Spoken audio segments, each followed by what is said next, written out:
পৃথিবীর প্রতিটা রাজ্যের প্রতিটা গলিতে কিছু না কিছু রহস্য বা কিছু না কিছু গল্প লুকিয়েই আছে, যেগুলোকে আমরা বেশিরভাগই অবহেলা করে যাই, কারণ সেইগুলো নয়তো অনেক পুরানো, নয়তো বা বিশ্বাসের যোগ্য নয়।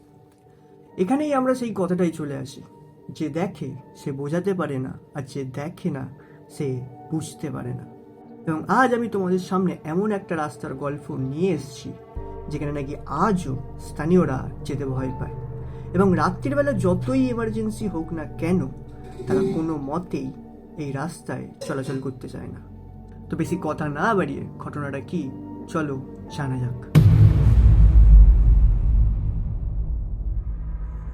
আজকের এই স্টোরিটা আমাদেরকে শেয়ার করেছে রাহুল, এবং তার সাথে এই ঘটনাটা ঘটে আজ থেকে প্রায় 4 মাস আগে, তার জন্মদিনের দিন। আগে থেকে বলে রাখা ভালো, রাহুলের বয়স এখন প্রায় 32। সে তার বাবা, মা এবং ওয়াইফকে নিয়ে থাকে নাসিকে। যদিও তাদের আসল বাড়ি মুম্বাইতে, কাজের উদ্দেশ্যে প্রথমে রাহুল ও তার ওয়াইফ এবং পরে তার বাবা মা সবাই একসাথে নাসিকে শিফট হয়ে যায়। রাহুলের জীবন প্রায় ভালোই চলছিল। হাতে একটা ভালো কাজ ছিল, ঘরে একটা সুন্দর ওয়াইফ ছিল এবং তার বাবা মাও সুস্থ ছিল। কিন্তু রাহুল সে যে জানতো না যে জন্মদিনের দিন রাতে তার সাথে যে ঘটনাটা ঘটতে চলেছে সেটা তার জীবনকে পুরোই পাল্টে দেবে।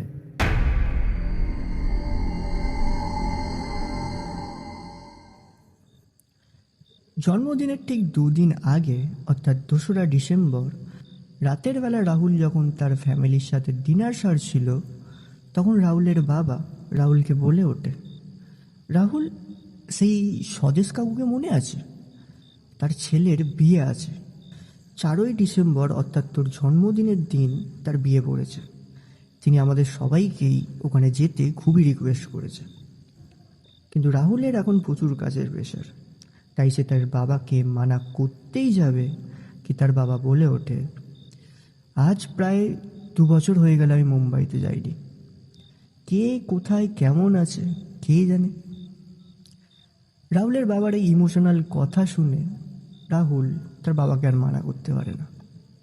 সে তার বাবাকে বলে যে ঠিক আছে, আমি কালকে তাহলে ওভারটাইম করে নেবো অফিসে, পরের দিন আমরা বেলাবেলায় আমরা দুজন বেরিয়ে যাব। এখন নাসিক থেকে মুম্বাই যাওয়ার রাস্তাটা প্রায় অনেকটাই। তুমি যদি গাড়িতে করে যাও তবুও তোমার 3 থেকে 4 ঘন্টা লেগেই যাবে।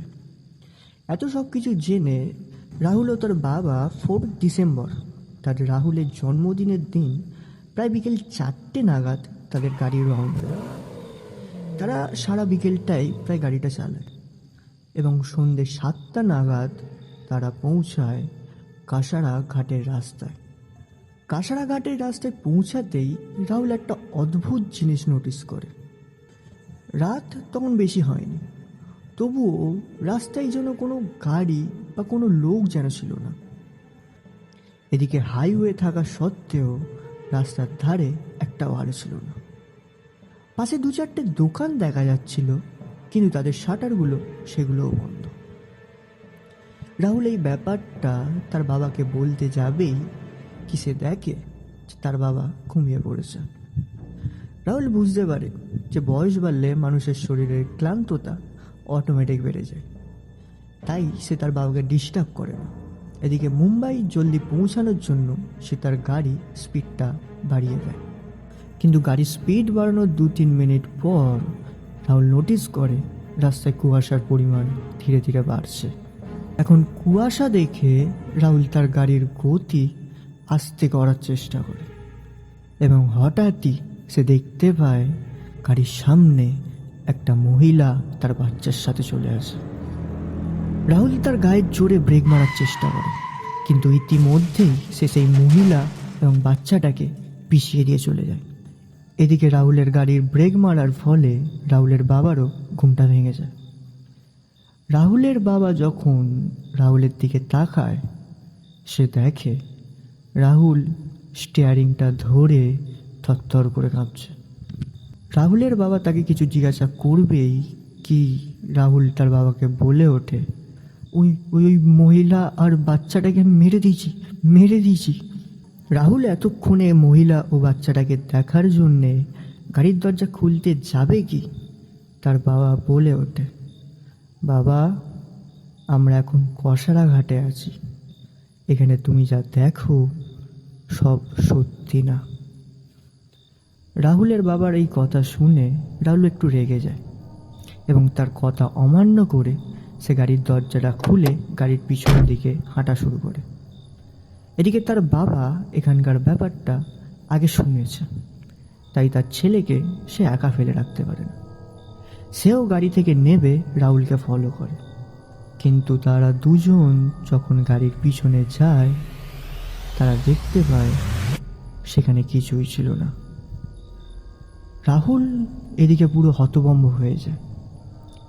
রাহুলের বাবা রাহুলকে দেখে বলে যে, বাবু, হয়তো তুমি খুব ক্লান্ত, তাই হয়তো তুমি এসব দেখেছো। এসব এখানে হয়ে থাকে, কোনো ব্যাপার না। তুমি এক কাজ করো, গাড়ির চাবিটা আমাকে দাও, আমি গাড়িটা চালাচ্ছি, তুমি একটু রেস্ট নাও। রাহুল আর কথা বেশি বাড়ায় না, সে তার বাবার হাতে চাবি দিয়ে সে তার পাশের সিটে বসে যায়। এখন গাড়ি স্টার্ট তারা দিয়েছে গোটা 10 মিনিটই হয়েছে। রাস্তায় কুয়াশা তখনও কাটেনি। রাহুলের গাড়ির স্পিড প্রায় 60 কিলোমিটার বললেই চলে।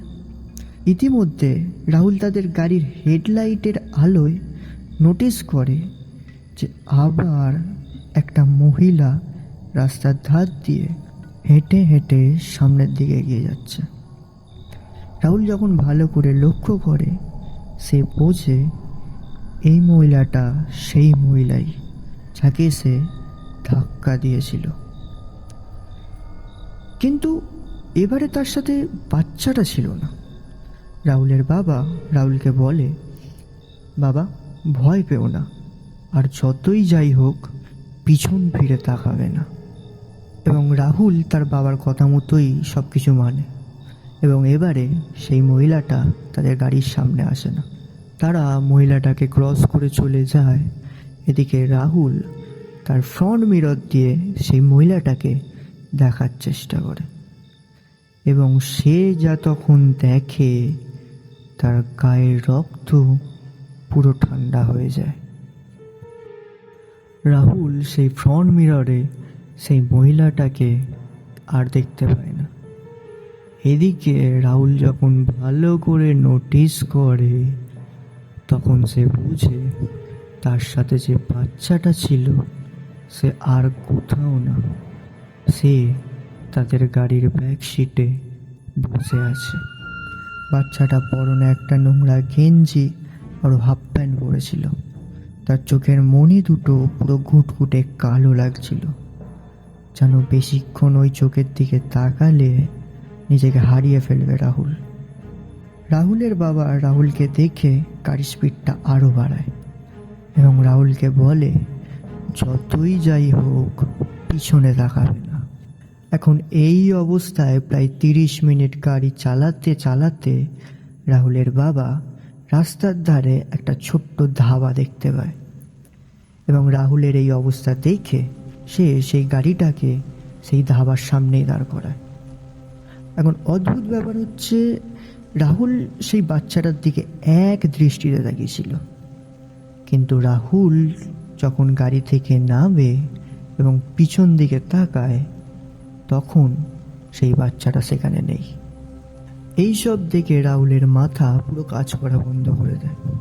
এত মধ্যে ধাবার একটা লোক রাহুলকে ঘাবড়াতে দেখে ব্যাপারটা একটু আন্দাজ করতে পারে। তারা যখন রাহুলের কাছে এসে রাহুলকে জিজ্ঞাসা করে যে, বাবু, কি হয়েছে, রাহুল ও তার বাবা সব ঘটনা পুরো খুলে সেই ধাবার লোকটাকে বলে দেয়। কিন্তু রাহুল ও তার বাবার কথা শুনে ধাবার লোকটা কোনো অদ্ভুত আচরণ করে না। সে শান্তভাবে বলে যে, বাবু, এটা কসারা ঘাট, এখানে তুমি যা দেখো সেটা সব সত্যি না, এখানে প্রায় সময় এইসব দেখা যায়। চিন্তা করার কোনো বিষয় নেই, কারণ কসারা ঘাটের রাস্তা এখানেই শেষ, সামনে আর কিছুই হবে না। ধাবার লোকের এই কথাটা শুনে রাহুল যেন একটু স্বস্তি ফেলল। ইতিমধ্যে ধাবার লোক বলে ওঠে, বাবু সাহেব, আপনাদের জন্য কি কিছু নিয়ে আসবো? রাহুলের বাবা বলে যে, আগে 1 গ্লাস করে জল নিয়ে এসো, তারপরে দেখছি কি অর্ডার দেওয়া যাবে। 1-2 মিনিট পরই সেই ধাবার লোকটা রাহুল ও রাহুলের বাবার কাছে এসে 1 গ্লাস করে জল নিয়ে যায়। কিন্তু এরপরে সেই ধাবার লোকটা রাহুলদের যা বলে সেটা শুনে রাহুল সেখানেই চমকে যায়।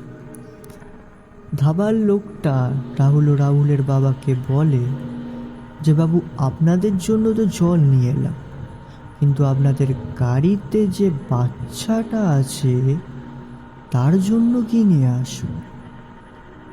রাহুল যখন ধীরে ধীরে সেই গাড়ির দিকে তাকায়, সে দেখে সেই বাচ্চাটা তাদের ফ্রন্ট সিটে বসে আছে এবং তাদেরকে দেখে একটা অদ্ভুতভাবে খিলখিল করে হাসছে। এদিকে ধাবার লোকটা ব্যাপারটা পুরোটাই জানতো। সে রাহুল ও রাহুলের বাবাকে কোনো ধরনের চিল্লামিল্লি করতে মানা করে এবং বলে যে, বাবু এ তোমাদের ক্ষতি করতে আসেনি, এ তোমাকে কিছুই করবে না। তুমি এক কাজ করো, কিছু একটা লজেন্স বা বাচ্চাদের কিছু কিনে দাও, দেখবে ঠিক চলে যাবে। এই কথা শুনে রাহুলের তো কোনো মতেই সাহস আসছিল না।